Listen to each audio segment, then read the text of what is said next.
So here's 3 things that I do to manage stress throughout my day. The first thing I do is I keep a notepad nearby at all times.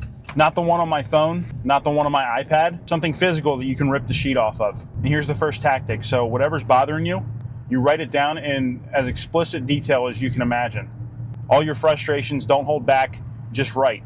When you get to the end, just picture all those problems, leaving your mind and going onto that sheet of paper, right?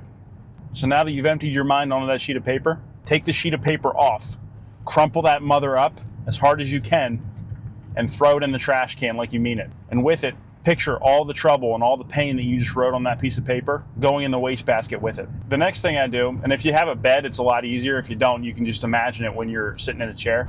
Just imagine yourself at your dream home or a beach house. Nobody else is around. You don't have any neighbors. You have nobody surrounding you on the outside, and you can see the coast. You can see the water. It's right in your backyard. And the house is lined with bay windows, so it's letting in a lot of natural light. So you're picturing this, right? And sit in your chair or lie down, which is better, and just imagine yourself lying on a bed and imagine sinking into a mattress. And somebody comes over and tries to move you and they can't because you're so heavy and you're so sunken into this mattress. And every 5-10 seconds, just say to yourself, I'm becoming more and more relaxed. And breathe as you're doing this. And all the while, this is the most important thing. You have to picture a time in your life where you were so relaxed and happy that you can escape to. So you're inside your imaginary dream home, your imaginary beach house. You're picturing yourself lying down. And now you have that memory or that time when you were the most happy and you were the most relaxed. So keep that in your head and breathe.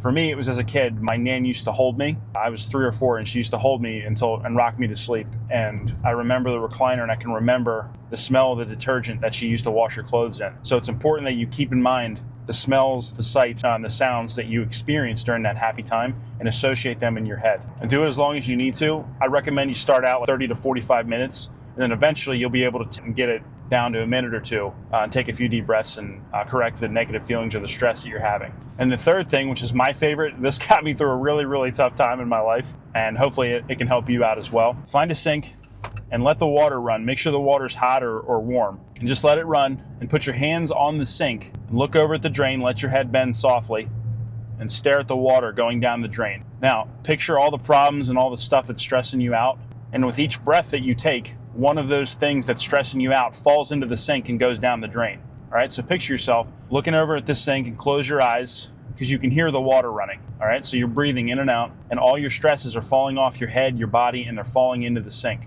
And they're going down and getting swept away. Keep breathing until all the stuff that's stressing you out, you've covered that. And then when you think you've got it all and you feel calm and relaxed, you can shut the water off, take a deep breath, and literally rinse and repeat as many times as you need it. But I will say, you don't have to run the water every single time because that can be a waste of water, especially if you're doing it for like 2 or 3, 4 or 5 minutes. So eventually you get to a point where you can just picture the water running in your mind and you can hear it in your mind's eye. And you can just throw your problems and your troubles away whenever you need to. And now, guys, this isn't a cure for your problems. You got to face what's going on in your life head on. But to deal with it, you can train yourself to be happy and you can coach yourself to be less stressed. Nobody's stress-free, right? That's not good either. But hopefully these 3 things will help you out. They've done wonders for me because I'm in a pretty stressful job in sales. That's what I do. So hope you got some value out of that. I got to get back to focusing on the road. Hopefully the audio didn't turn out like crap. Thanks for watching, guys. I'll see you next time.